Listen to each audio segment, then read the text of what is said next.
super weird angle, but just really wanted to quickly point out that today is day 100 of reading 100 books in 100 days. And I did in fact read 100 books in 100 days. Hold on, let me fix the camera. So now we're basically going to be going over every book that I read during this challenge and talking a little bit about them if I can, as well as talking about the challenge in general. It has been an absolutely crazy 100 days. And if you've been following along, thank you so much. If you did not know that I was doing a 100 books in 100 days challenge, you can go check out all of my YouTube shorts or check out my Instagram and TikTok. I did do my very best to post every single day. There were a couple days that I missed due to illness. So if that's something you have not seen and want to go see, my Instagram and TikTok are linked in the description box below. And you can also just check out my YouTube channel. All of the videos are uploaded there as well. Okay, but before I get into the entirety of this video, as I finish my 100th book, my book of the month came and I did order 2 books. So let's go ahead and open this together. I'm so excited. So these are the books that I got. First, I ordered The Bombshell by Darrow Farr. This one just seemed really interesting, and also the cover is just fan-flippin-tastic. And then I got Silver Elite by Danny Francis because beautiful sprayed edges. I am a sucker for beautiful sprayed edges. And while I do think that sprayed edges are starting to be a little overdone, like it's too common now, I still appreciate them. Anyways, just had to open my book of the month. You guys know that I recently started book of the month, but I absolutely love it. I'm very excited about everything that book of the month has to offer, and I just get so excited at the beginning of every month when I go and place my orders. We're gonna go over all of the 100 books that I read, and I'm gonna do my best to do them in order. If I read a series, we're gonna clump the series together. I am not going to talk about which ones I read individually. I have also received quite a few questions about this challenge on TikTok, Instagram, and YouTube, so I will do my best to answer those questions about the challenge in this video. So let's get started. I have all of the books that I physically own ready to go, but I don't own all the books that I read in the challenge. So bear with me, this is gonna be chaotic. I read books 2 through 5 of Heartstopper series, and this series was so cute. I did realize that when it comes to graphic novels, I love detailed illustrations with lots of color. So the monochrome style and the minimalistic style of Heartstopper wasn't for me, but the story was super cute and so sweet, and I've always wanted to read this. I've also wanted to see the show, but haven't gotten around to it. That is now on my to-watch list. I read Under One Roof by Ali Hazelwood. This was just okay. I have not had the best luck with Ali Hazelwood. I think because I've read a lot of her novellas, there isn't enough time in the pages to really get into depth about the characters and their relationship as it develops. So that's going to be my common theme with Ali Hazelwood in this video, because I think I read 2 or 3 total Ali Hazelwood books. I want to get into Ali Hazelwood. I have been given recommendations for what I should read in regards to Ali Hazelwood, and they have never been novellas. They're all her novels, so I will be getting around to that, but just know that Ali Hazelwood novellas, not for me. However, they were cute. There's just not a lot of depth to them, if that makes sense. I read Women by Chloe Caldwell. I rated this a 5 out of 5 stars. I thought it was just so well written. There was something about it that was just so raw and vulnerable that I loved. I would personally recommend this book because I loved it a lot. I read the Tea Dragon Society series by Kay O'Neill. Sorry, I have my Goodreads up here to remind me of the order in which I read things. This was so cute. This is what I want in a graphic novel. Lots of color, lots of detail, and while the story itself was just so cozy, there, not a whole lot happened. It was a fantasy, but it wasn't like a lot of action packed or anything like that. There was just history and these little dragons. It was just so sweet, and I loved that series. Then I read the Caraval series. I also read Spectacular. Overall, this was like a 4 out of 5 star series. I'm not going to go into the individual ratings. I had already read Caraval and Legendary before this challenge, but I couldn't remember what happened in them because it was so long ago and I had never finished the series. So I'm glad to say that I finished the series. The novella that came afterwards, Spectacular, kind of gave me the same vibes that the Christmas special, the Frozen Christmas special on Disney gave, where it was cute, but why was it there? Maybe it just wasn't for me. I also read Pumpkinheads by Rainbow Rowell. This was cute. I think I might have missed the time when I should have read this. This would have been great for me in maybe middle school or early high school, but as an adult, it was just a little too surface level for me, and that's okay. It was adorable, it was cute, it just didn't feel like it was for me at this point. I also read Home Office Romance by Kintetsu Yamada, and this I rated, I think, like a 4 or 5 out of 5 stars, because this was good. I loved this so much. I am starting to get into manga and graphic novels, so that was a big part of this challenge, was to start reading manga and graphic novels, and this was definitely a top-rated manga for me. Last year, I read the Good Girl's Guide to Murder series, so of course for the challenge, I decided to finish it off by reading the Killjoy novella, and this was cute. Again, I think when it comes to novellas like this, A Court of Frost and Starlight, spectacular, you kind of wonder, well, was it just here to appease the fans and give them a little bit more content? There wasn't much to contribute. There was no murder that was actually being solved. This was a murder mystery party, which was cute. I enjoyed it quite a bit, trying to solve the murder mystery with the characters and figure out the story with Pip, but it didn't live up to the level that the original trilogy did. Then I read The Adventures of Amina Al-Sarafi by Sharon Chakraborty, and this was a solid 4 out of 5 stars. I have never read a pirate book before, so this was my first official pirate book, and I enjoyed it. I don't know if pirate books are my go-to genre. I definitely struggled a little bit, but I don't know if it's because of the genre type and the fact that it had to do with pirates, or if it had to do with the fact that there were so many details that sometimes the flow of the books was slow. But I wouldn't remove any of the details because they were all necessary to the plot and the action. When it comes to fantasy novels, I am definitely a pack it with action, let's go, go, go. So I struggled in that aspect with all of those details. And when I talk about details, I'm talking about there was a lot of history and lore. Fun fact about this particular copy of the book, it was just mailed randomly to my house one day, but there was a note that said like happy 21st birthday or whatever in here, not to us, and we couldn't figure out how to return it. So she kept the book, stored it in a closet for a couple years, and then was like, oh, do you want this? So that's how this book came to be, and I'm so glad it did. I finished the Wayward Children series during this challenge. I'd already read books 1 and 2, so I read books 3 through 10 during this challenge. This was a solid, like, general 4 stars for the entire series. This series is a bunch of novellas that are fast-paced, action-packed, and they're all interconnected, which I love. Sometimes the characters intertwine in the different stories, and sometimes we're just focusing on one character and their own personal journey. This was such a great fantasy novel. I also love that Shauna Maguire is from the Pacific Northwest. I think specifically from Oregon. Highly recommend if you want a fast series read, but keep in mind that it is 10 books. Really hoping there will be more books coming out. I have so many questions. I then read the To All the Boys I've Loved Before trilogy, annotating the first one because I've always wanted to do that. This is one of my favorite series, and I always read these in February. Like, I do a reread almost every year because of how much I love these books, and I love the movies. I love the movies a lot. This I would rate like a 4.5 out of 5 stars as a general series. Peter Kavinsky annoys me a lot more in the books than he does in the movies, so just like to say that. During this challenge, I was also trying to get through my Audible originals, so a couple of those are going to come up. The first one being The Messengers by Lindsay Joel. I was so bored. Did not like this at all. Nothing happened. So I would not recommend this. I read The Little Prince for the first time ever, and this was just so sweet, and I loved the message that it had to offer. The message is something that even adults can learn despite it being a children's book, which I absolutely appreciated. And I love that the writing style was not specifically for children. Like, it is one of those that adults can enjoy as well, and I think that's why it is such a classic. So I read that for the very first time, and then I also read for the first time the original Percy Jackson and the Olympian series, and when I tell you this is one of my new favorite series of all time, oh my gosh.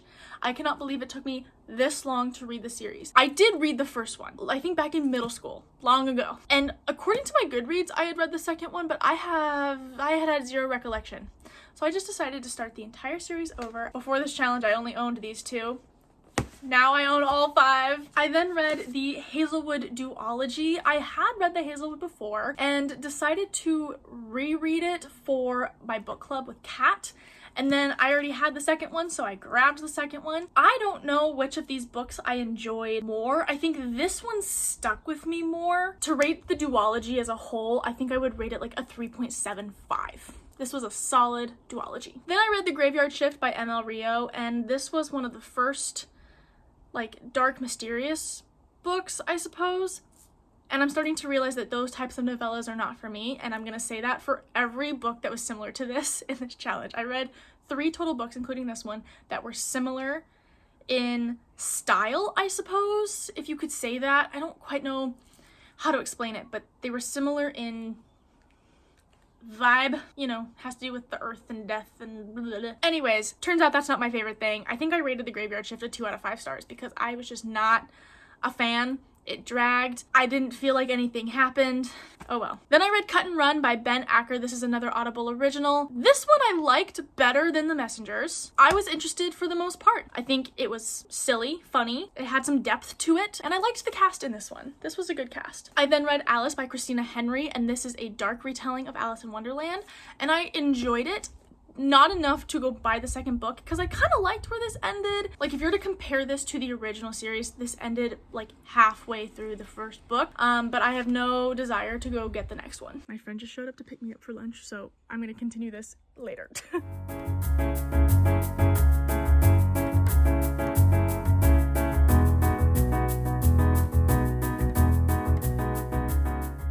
I think Jasper wants to film the rest of this video with us. Oh, thank you. Thank you very much. Back to the books. That was a nice little break. I read Cassandra Clare's Swordcatcher. I rated this like a 4 out of 5 stars. However, my biggest thing about this book truly was it felt like there was way too much lore and history that did not actively contribute to the plot.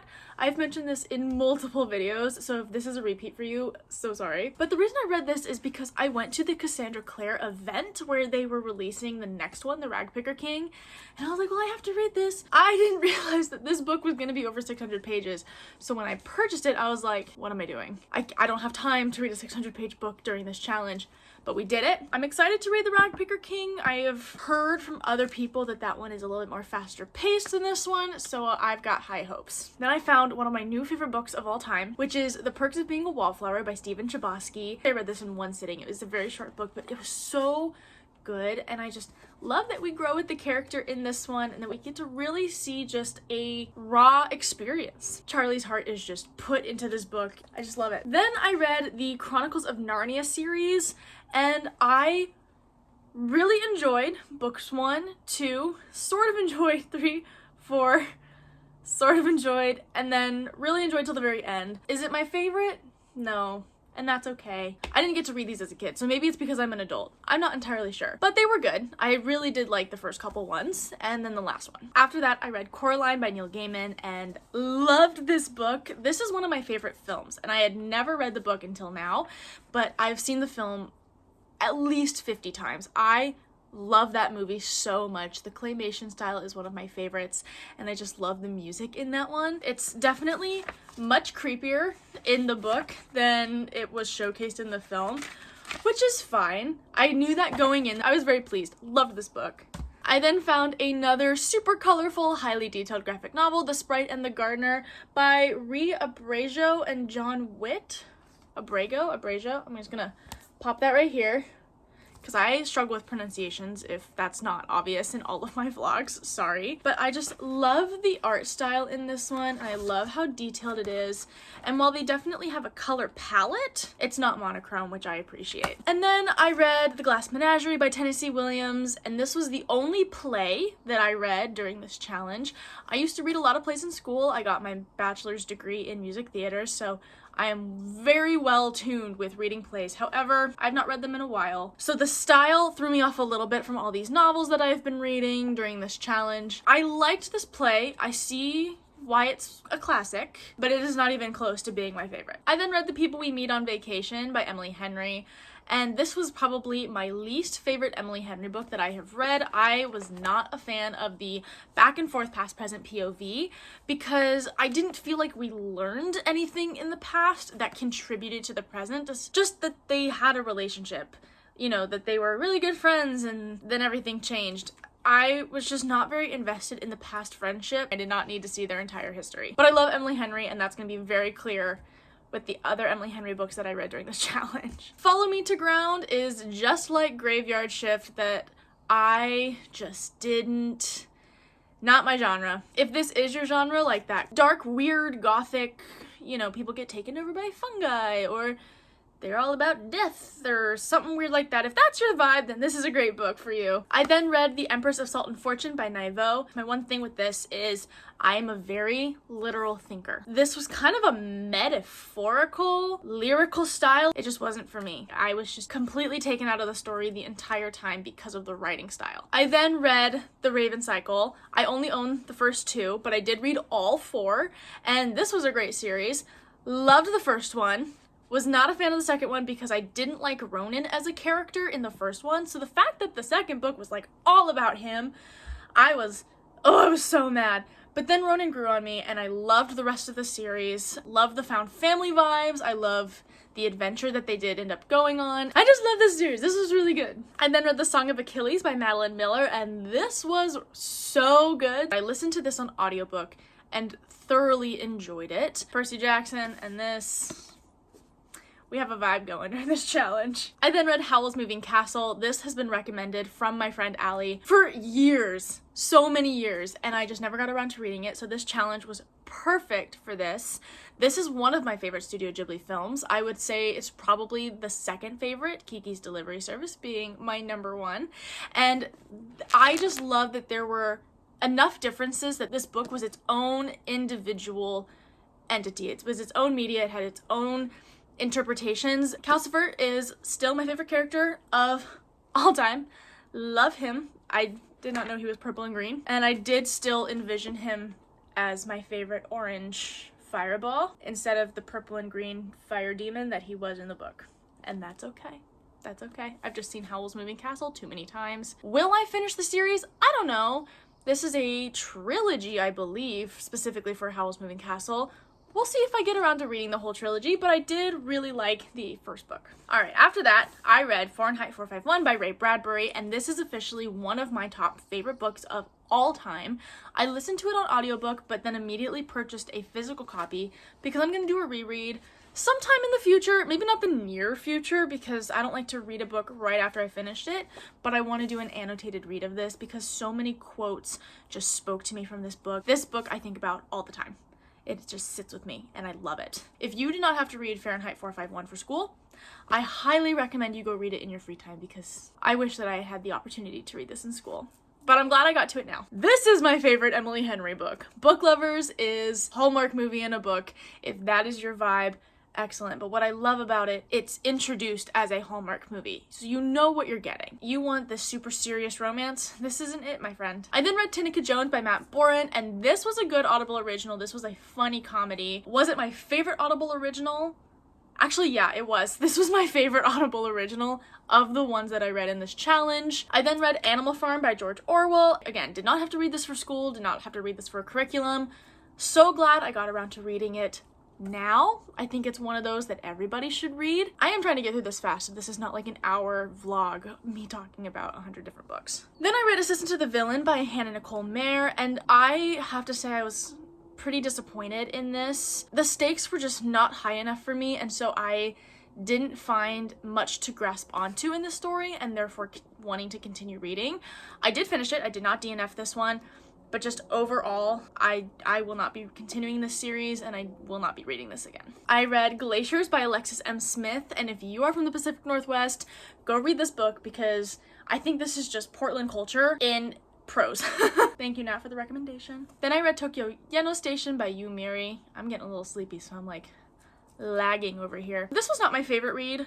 Actually, I would probably put it down in my less favorite reads, but not because it was a bad book, but because I went in expecting something else. I didn't quite get what I thought I was gonna get from the blurb. Once I read the book and then read the blurb makes sense. Anyways, I was confused the whole time. I thought it was gonna be something else. I then read What Moves the Dead by T. Kingfisher. This book, again, was not my favorite, and I think it's because it's part of that weird genre that I was talking about, like the dark, gothic, fungi coming out of people genre. Just not my thing. This is my thing though. Cemetery Boys by Aidan Thomas was so incredibly good. I love the relationships in this. The plot was beautifully paced, and overall this was just a heartwarming tale of this boy who just wants to be loved for who he is. Another Audible original, Alone with the Stars by David R. Gilham. This is like an Amelia Earhart fiction, and it was good. It was very short. There wasn't much to it, both in length and depth. Take that as you will. This book, The Curious Kitten at the Chippinecko Kitchen by Yuta Takahashi. I have recommended this to so many people, and I do own this book, but it is currently being lent out to a friend because, of course, I recommended it. This book is about this kitchen that serves remembrance meals, and when people who have lost a loved one eat these remembrance meals, they get the opportunity to see said loved ones once again and can make amends, tell them they love them, have a chat. It's just, it just speaks on grief and love, and all the different relationships that we see in this book are different. It's, you know, siblings, romance, friendship. It's just incredible. I then read Kitchens of the Great Midwest by J. Ryan Straddle, and this was also really good. This was a warm, heartfelt book with incredible recipes, if I may. But what I loved about it is our main character, Eva, this is her story, but it's being told from the perspective of different people that she has interactions or an impact on, and we see her grow up in different stages of life. Also, go read this one. I read Gift from the Sea by Anne Morrow Lindbergh, and this is not my favorite book. I understand why it was a classic, but this was not for me. I was kind of bored, I'm not gonna lie. Also, I got these new earrings, aren't they cute? I read A Treasury of Peter Rabbit by Beatrix Potter, and this was so cute. Oh my goodness, I love these stories. Each and every story was just so adorable, and I loved the illustrations. There was an illustration on every single page, and I love that I could read this as an adult and still enjoy it. 5 out of 5 stars. Oh my goodness. I have said this in every single video in which I talk about this book, but this is what I want my aesthetic to be during the springtime. It's like grandma core, cottage core, watercolor.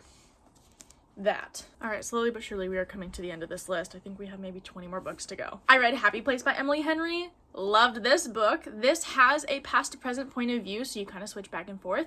But I felt that the past actively contributed to the present, unlike the people we met on vacation. So I enjoyed this one a lot. I just gobbled this book up. It was so fast. Recommend. I am in my Emily Henry romance phase. I read the poetry of Emily Dickinson. I tried to expand my poetry horizons. I don't read a lot of poetry, but if I can say one thing, it's that Emily Dickinson might not be my poet, and that's okay, but I'm also not sure if it's because I felt rushed to read this and wasn't able to spend time looking into each poem individually and analyzing each poem. I don't like being too analytical. So overall, poetry is not my genre, and that's okay, but I did find a couple that I liked. I read Peter Pan by J.M. Barrie, and I had this as the Audible original recording, so it was a full cast with music and sound effects, and that is the best way to read Peter Pan. Oh my goodness, I loved this audiobook. I read The Giver by Lois Lowry. I had seen the film what feels like a billion years ago and don't remember any of that. So when I read this, it was like a fresh slate. I thoroughly enjoyed The Giver. I had heard that not everybody loved it, or, you know, they had to read it for school, so it wasn't their favorite, but I really enjoyed this.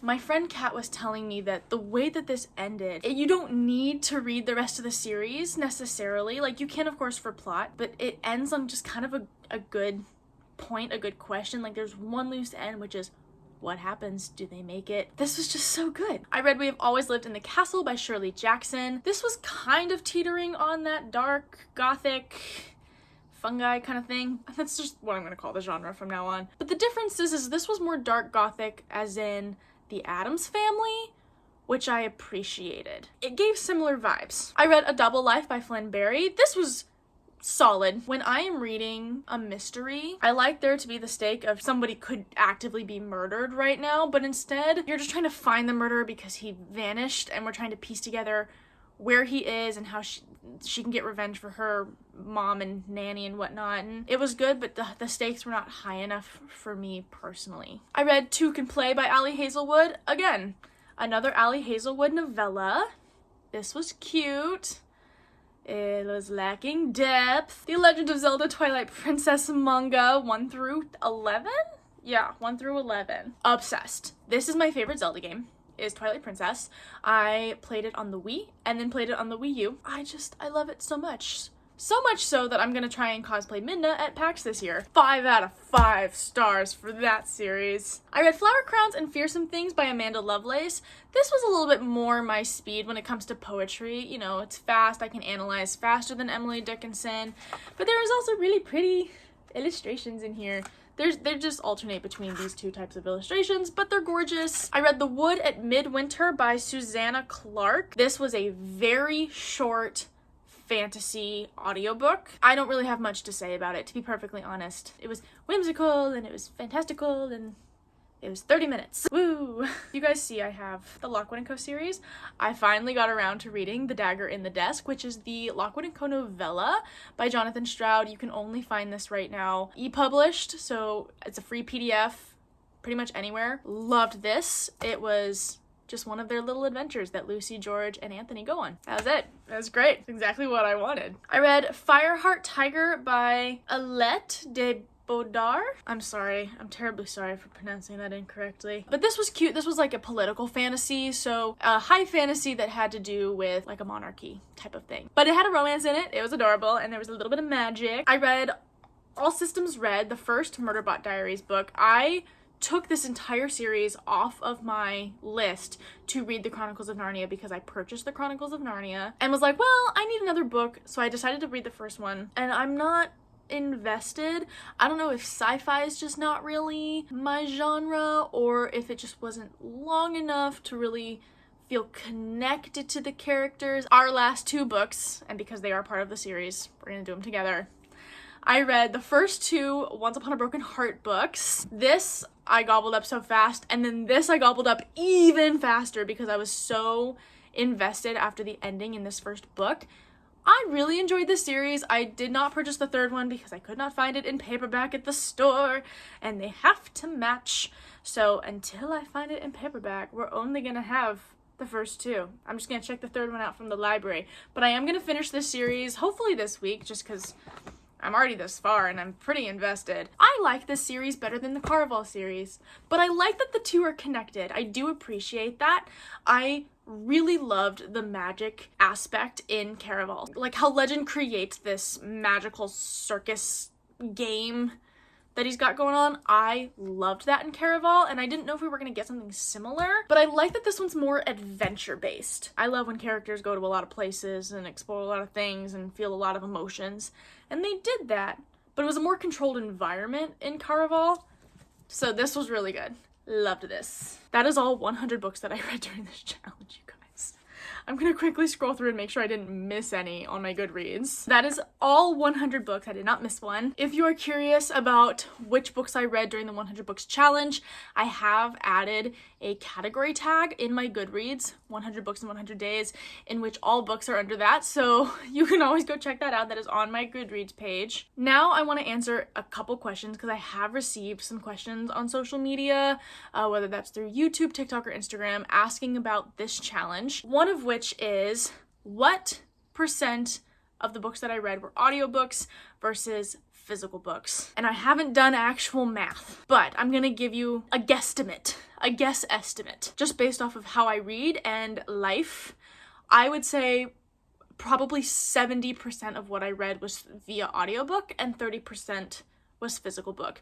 And that's because every time I was in the car, every time I was cleaning, getting ready for the day, getting ready for bed, I was listening to an audiobook to help speed this process along. Now, I read during my break at work. I would read physically before bed. Like, I did have time to read my physical book, but I spent time multitasking with an audiobook when I could. I had to grab some supplies for this next one, but another question was, how many books did I switch, and which books did I switch off my list and replace with other books? So we're gonna quickly read the 30 books that I switched. Dead Poet Society, The Ballad of Songbirds and Snakes, Persuasion, Emma, and Sense and Sensibility.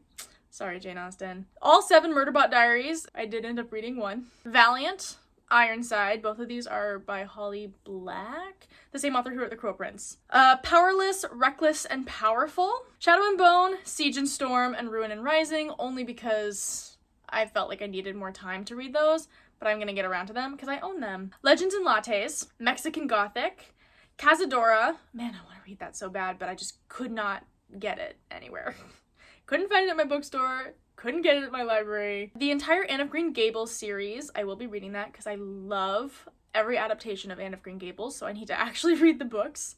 The Kiss Curse, The Mysterious Society of Lady Scoundrels, Meet Me at the Museum, The Chosen and the Beautiful, and The Hate You Give. All of these books are books that I still want to read. I took them off because of like time, or I would go book shopping and want to read those books, so I replaced other books with those ones to read. I tried to replace books that were on the list of library books I needed to check out first so that I could reduce my physical TBR. But when I tell you, I started this challenge with 60 books on my physical TBR and I now have 80 books on my physical TBR. I did way too much book shopping and not enough reading to balance that out. That's something that we need to discuss though. So then I guess we can easily say that I broke one of my big rules of this challenge, which was if I didn't own the book, I would check it out from the library. I purchased a lot of books during this challenge. Book buying is a separate hobby from reading. Next question, this one's from TikTok. What inspired this challenge? Back in February, I was working part-time freelance remotely. So I had so much time and I was starting to get really bored and was looking for something to mentally stimulate myself because I just wasn't feeling challenged in life, and I work really well under pressure, being challenged, being under that positive type of stress. So I was like, well, I'll just challenge myself. I love to read. I've got all these books. But when I started this challenge in my head, 100 days did not sound as long as it was. And then you start to live 100 days and oh my god, 100 days, it's forever. I have also been very passionate about libraries, education, access to reading. Back in February, I was starting to get really nervous about federal funding towards libraries and how our education system is being impacted and has been being impacted for so many years. And so I just decided, I will film this experience as well and post on social media to raise awareness of the importance of reading and how easy it is to access reading and books, and just overall promote the free resources that we have through federal funding, which is like the library, and to promote books in general. That's why I started this challenge. That's what inspired me to do this. What was my process when deciding what books to read for this challenge? This was another question from TikTok. I was trying to get through my physical TBR, but there are so many books that I have been meaning to read and then never got around to reading. This was my opportunity to read those books. So I was trying to pick books that I wasn't forced to read for a school curriculum, but knew I wanted to get around to, series that I had yet to finish and just kept putting off finishing the series. And then as the challenge went on and I was replacing books, I read the entire Zelda manga, which was for ease, but also one of my best friends has been recommending the series to me for years. So I was finally like, all right, Jonathan, I'm gonna read these for you, bro. Got around to reading them. I have zero regrets on that series especially, but that's kind of how I picked them. And I was purposefully avoiding long books. I didn't have 100 books on my physical TBR, so I was also trying to find books that were sort of outside of my comfort zone, my reading comfort zone, and that's, again, those short, dark, fungi, mysterious gothic novellas. That was part of the genre search. Poetry, graphic novels, and manga, because I don't read a lot of those, but I'm a fan now. Also romance, because I have always been a fantasy reader. And I decided I wanted to start getting into romance, and I'm so glad I did, because I've now read 3 Emily Henry books. The biggest question that I have received, and this will be the final question that I answer, is how do I find the time? I've been asked, oh, do you just have a lot of free time? Are you employed? How do you read so much? First of all, I am a fast reader. That is just my general reading speed. I also listen to audiobooks much quicker because my brain just moves at that type of speed. So many books don't take me a lot of time to get through. Let's talk about my schedule a little bit. I don't have a lot of free time. I work 1 full-time job and 2 part-time jobs. Those 3 things are the highlight of my life. I live for those. I absolutely love my full-time job. My 2 part-time jobs just bring me so much joy. I am also a stickler on getting 8 hours of sleep every night. So how did I find all this time to read 100 books? Well, audiobooks obviously were my best friend, and because I could read them on 2 times speed, I purposefully picked the audiobooks that were going to be shorter. So if I was going to read a book and the audiobook said it was going to be 4 hours, to me, that's more like 2 hours because I would read it on 1.7 to 2 times speed. So that's like 2 hours and 15 minutes. So that's how I would do that, and I would read it on my way to work. My commute is about 25 minutes. So if you think about it, that's, let's say, 50 minutes of book one way, 50 minutes of book the other way. Does that make sense? That's how I got a lot of my reading done. I would cram reading on the weekends when I wasn't doing anything. If I was traveling, I was listening to audiobooks. During my breaks, I would read. At night, I would read. I put aside all of my other hobbies for this. I am so backed up on pen pal letters that I'm just now getting to. I did not get to do my bullet journal this month because of how crazy packed I've been. I have not played any video games. I have not watched any TV. I am also not chronically on social media, so I spend roughly 30 minutes a day on social media, and that includes the time I spend creating and posting content. Also, when I started this challenge, I didn't have that full-time job. First month and a half was working remote. Second month and a half, working full-time in office. During the first half of this challenge, I had a lot more free time because I wasn't commuting to work. I got to make my own schedule. That is how I read so many books in so little time. So now we gotta talk about what is next. What comes after reading 100 books in 100 days? Well, I'm not gonna be doing another challenge like this, I don't know, ever.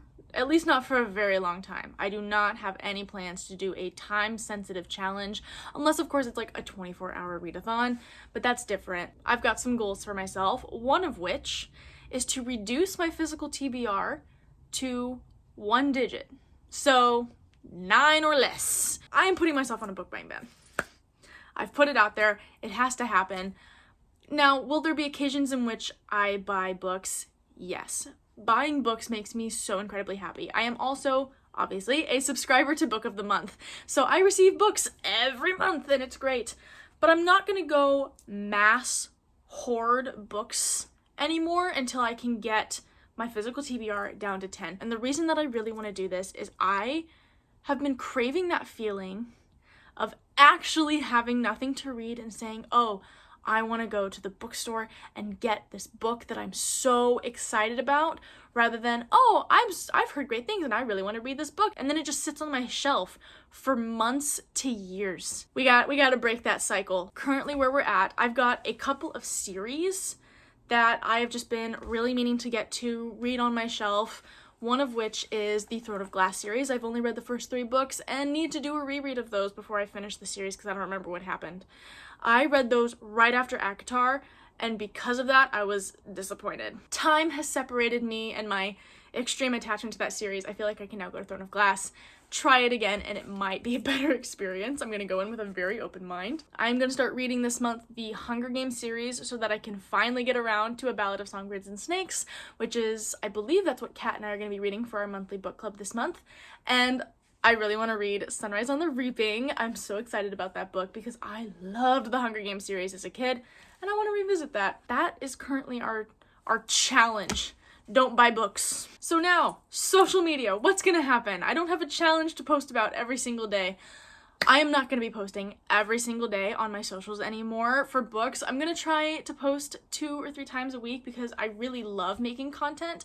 I love filming. I love editing. I love interacting with everybody here on social media. It is a full-time job in a way to be making content, editing that content, and posting that content. You know, I'm spending 30 to 45 minutes every single day doing this, which is a lot of work when I have 3 jobs and a lot of hobbies that I want to get to. So we're reducing our posting schedule for shorts, Instagrams, and TikToks. I will be sticking to my regular once a week YouTube vlogs because I love that. If anything, that is the one thing that will stay right now. I need a break from posting on social media every single day. So that's what's gonna happen with the social media. We've got that, we've got our book buying ban, we've got series that we want to get through. The future is looking bright for reading and I'm so excited. This challenge has been incredible, but I'm so excited to be done because there's so many books I want to read. Thank you again for following me along on this journey. It has been a wild ride and I am just so grateful that you have been here. And thank you guys so much for joining me on my 100th day. If you liked this video, please show it some love by giving it a thumbs up or hitting that subscribe button down below. If you're about to do a reading challenge, let me know, pop it in the comments, hit me up. Let's talk about your reading challenges. Let's talk about your reading goals. I'm just so passionate and excited about books and reading, so let's chat about it. But thank you guys so much. Please remember to take care of yourselves and be kind to one another, and I will see you in the next video. Bye.